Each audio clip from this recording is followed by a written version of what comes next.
I never thought something as small and cheap as a plastic pregnancy test could become the blade that finally cut me loose from my family, but that's exactly what it did. My name is Miranda. I'm 26 years old, and for most of my adult life, I've been raising 5 children that aren't mine. I was standing in the middle of our chaotic living room in Reno, frozen in place, stepping over piles of dirty laundry that weren't mine, when my sister casually rubbed her stomach and smiled. Not a nervous smile, not a worried one, a smug one. She looked straight at me and announced she was pregnant. Again, baby number 6. She hadn't held a steady job in years. My stomach twisted, not from surprise, but from dread, because I already knew what this meant.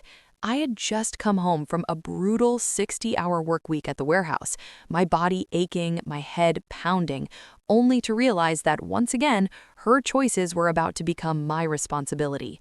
Her boyfriend was stretched out on the couch doing absolutely nothing, while I was silently calculating how much more of my life I was about to lose. That was the moment something inside me snapped. I told her I was done paying, done sacrificing. I said I wouldn't spend a single cent on this baby. Her face changed instantly, from smug to feral. She screamed that I was ungrateful, that I owed her, and then threatened to throw me out onto the street if I didn't fall back in line. That betrayal, that exact moment, was the final straw. I chose my survival over their parasitism. And if you've ever felt like the entire world rests on your shoulders while everyone else just takes and takes, you'll understand exactly why I had to escape. My days always started at 4 a.m. The alarm ripped me out of a restless sleep before the sun ever touched the Reno skyline. I dragged myself out of bed because if I didn't, the whole house would implode before breakfast. I stumbled into the kitchen and immediately started packing 5 different lunchboxes, stepping over sticky party debris from a celebration I never attended. Empty beer bottles were stacked on the counter. Derek's. Again, dried salsa glued itself to the table, while dirty dishes filled the sink. I scrubbed silently, knowing no one else ever would. Every morning was a military operation. I checked math homework for my 10-year-old nephew Caleb while braiding my 7-year-old niece Sophie's hair as she ate cereal. My oldest nephew Justin helped gather backpacks, though the exhaustion in his eyes mirrored my own. I was racing against the clock because I had less than 30 minutes before my warehouse shift. As I grabbed the diaper bag, I paused outside the locked master bedroom. Inside, Jada and Derek slept peacefully, insulated from the chaos of their own children. Just feet away, 4-year-old Leo screamed in his crib. The resentment burned cold. I got the kids to school and daycare, then sped to the industrial district, my heart pounding. The warehouse was brutal, but honestly, it was easier than the emotional suffocation waiting at home. Then my phone buzzed. A final warning from the utility company. I drove home in a panic to find a bright red shutoff notice taped to the door. 3 months overdue. I stood there shaking because I had given Jada $600 the week before, specifically to prevent this. In the trash, I found the receipt. Designer maternity clothes. Every dollar gone. I drained my college savings to keep the lights on. That wasn't even the worst part of the day. The high school called. My 13-year-old niece Megan had been skipping class and arguing with the teacher. I lost more pay leaving work early because her mom wouldn't answer her phone. In the principal's office, Megan broke down. She felt invisible. Her mom only cared about the new baby. I promised her I'd do better, while already drowning. That night, I came home to Derek watching sports while the kids complained they were starving. I boiled spaghetti because it was cheap and fast. Jada appeared in her new clothes and criticized the mess she hadn't cleaned up. Derek took one bite, pushed his plate away, and complained the sauce was bland. He asked why I hadn't made steak. That was the moment I realized the depth of their entitlement.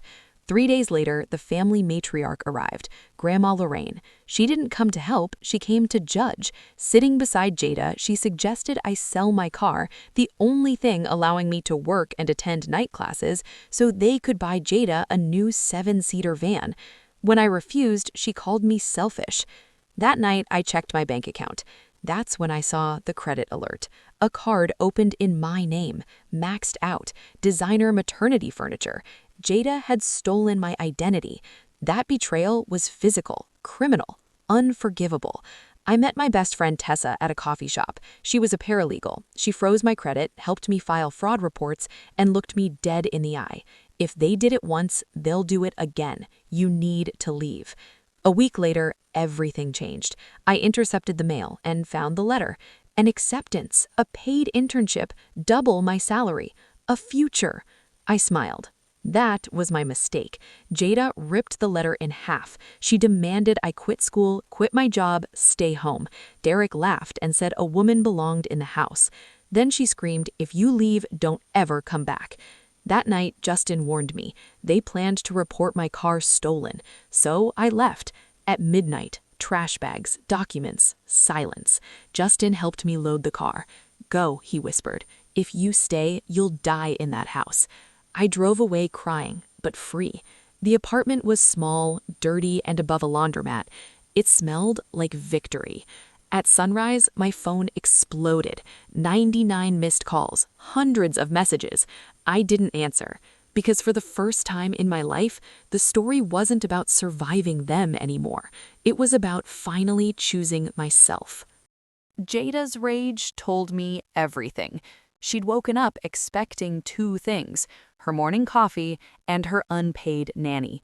Instead, she found an empty room and a cold stove. I let the calls ring out until they stopped mattering. Then I tapped play on the latest voicemail she'd left, only 2 minutes earlier. Her voice burst from my phone like a siren, sharp enough to slice through the quiet.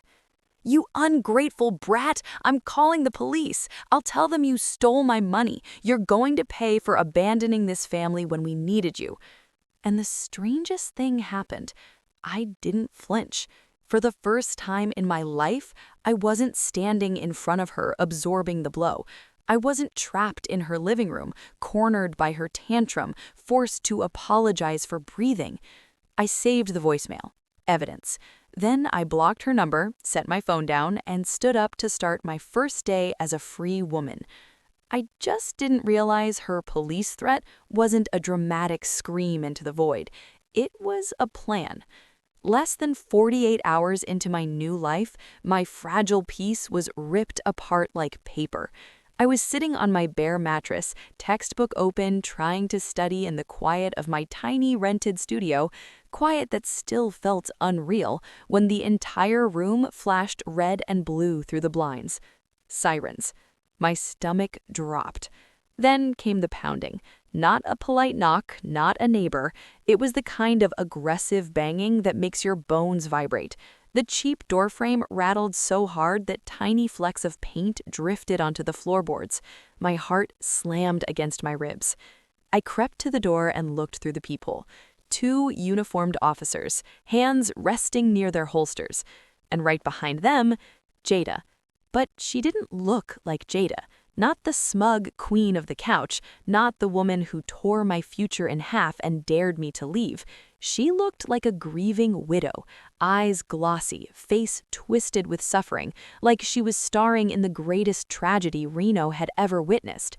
She had convinced the police to bring her along to my building, to my sanctuary. I opened the door slowly with my hands visible, because I knew how quickly a lie could turn dangerous when a badge was involved. The older officer stepped into the threshold. His partner positioned himself slightly to the side, blocking the exit. Subtle but clear. They weren't here for a friendly chat. The older officer's face said it all. He'd already heard a story, a convincing one. He cleared his throat and spoke in the kind of voice that doesn't ask permission.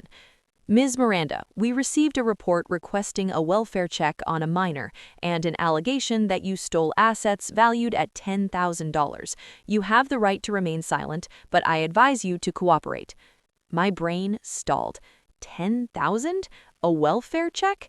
Before I could even form words, Jada surged forward from the hallway like she couldn't wait another second to watch me burn.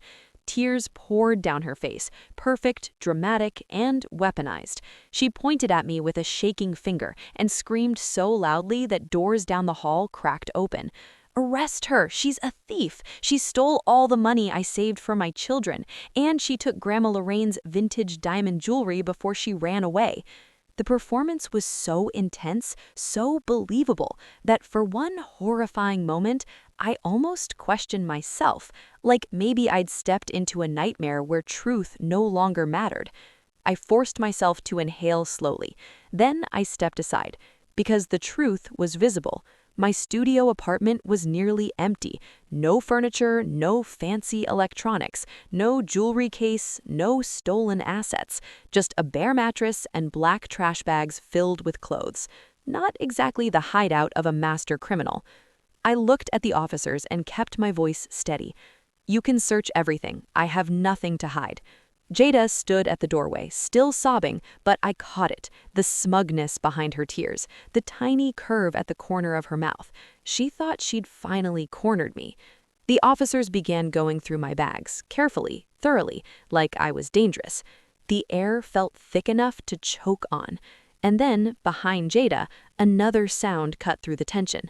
A breathless voice. I looked up. Justin.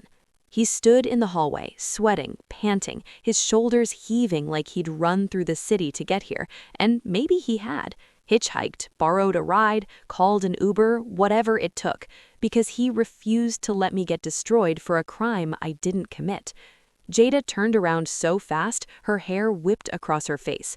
Her eyes widened. She hadn't expected her own son to show up. Justin didn't even look at her. He walked past her like she was invisible and held his cracked smartphone up towards the older officer. His hand trembled, but his voice didn't. "My mom is lying. Here's the video I recorded last night. She hid the jewelry box under her own bed to frame Aunt Miranda." Her mouth fell open. "No, Justin, what are you—" The officer took the phone and hit play. And in that hallway, with siren lights still flickering through my blinds, Jada's whole world cracked. The video showed her clearly, wrapping the velvet backs in a towel, shoving it deep beneath her mattress, laughing while she talked about ruining my life. Laughing. The shift was instant, like a switch flipping inside the room. The younger officer stopped searching my bags and looked at Jada. Really looked at her for the first time. The older officer's tone changed too. The stern, suspect energy dissolved and was replaced with something colder, sharper. He handed Justin his phone back and turned to Jada. "Ma'am, filing a false police report is a criminal offense. Wasting police resources for a personal dispute can carry serious consequences." Jada started stammering, trying to scramble the mask back onto her face. "I was confused. He's lying." But the victim act had collapsed. What remained was exposed, the vindictive, desperate person underneath. She turned on Justin instantly. "You traitor, you little—" She lunged towards Justin, reaching for his arm. The officer stepped between them fast, blocking her like a wall, and I stood there watching the power dynamics snap. For once, Jada wasn't holding the room hostage. For once, her tantrum didn't win. For once, the consequences were real.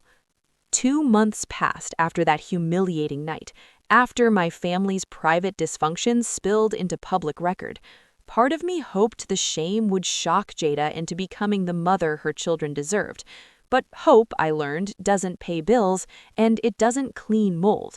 Without my paycheck propping them up, and without my labor holding the household together, the house didn't just decline, it rotted. The officer who handled the false accusation filed a mandatory report with Child Protective Services. He'd seen Jada's instability, he'd seen Justin's desperation, and he'd watched her try to weaponize the police like a personal army. CPS came soon after. A caseworker arrived unannounced and found what I'd spent years covering up. The home was legally inhabitable. Black mold crawled across the bathroom walls. 8 weeks of neglect. The electricity had been cut off again because Jada refused to pay the bill I'd once rescued with my own education fund. The caseworker noted the children, especially Caleb and Leo, showing signs of malnutrition and poor hygiene that couldn't be brushed off anymore. And Derek proved exactly what his loyalty was worth. The moment the pressure became real, government agencies, court involvement, actual consequences, he saw danger, not for the kids, for himself. He didn't get a job, didn't fight to keep his family together, didn't even pretend to care. One Tuesday night, while Jada slept, Derek packed quietly and vanished. But not before he looted the house, anything valuable, and the cash Jada kept hidden inside a cookie jar. Gone. No note, no goodbye, just the echo of his selfishness. Jada woke up the next morning to a crumbling house, 5 terrifyingly quiet children, and a court summons taped to the door like a scarlet letter. The emergency hearing came fast. The legal hammer didn't hesitate. The judge stared at the photographs and the caseworker's report with a grim expression that sealed the family's fate. Jada stood trembling, not from maternal heartbreak, but from the terror of realizing her safety net was gone. Her favorite tool, control, had finally snapped. The CPS worker looked her in the eye and spoke clearly, firmly, and mercilessly. Ms. Jada, based on the sanitary conditions and your unstable psychological state, we are executing an order to remove the children from this environment immediately. The children were taken into temporary foster care. Justin was separated from his younger siblings, the one thing I'd spent years trying to prevent. And Jada wasn't just stripped of custody, she was sentenced to 300 hours of community service and hit with a heavy fine for filing a false police report against me. Then, because the universe apparently wanted one final scene, Jada decided to hunt me down. She found me at the corporate office where I was completing my internship. I was in a meeting with my supervisor when the receptionist called. "There's a woman in the lobby. She's hysterical. She's demanding to see you." I walked out and saw her. Jada looked like a ghost of her old self, hair disheveled, eyes wild, face drawn tight with desperation. She spotted me and dropped to her knees right there in front of the security guards and my colleagues. My blood ran cold. She grabbed the hem of my skirt like she was her last oxygen source and wailed loud enough for the entire floor to hear. "Miranda, please, please tell them you'll pay the rent. Derek left. I can't lose the kids. You're their aunt." It was the same tactic, different costume. Weaponize my love.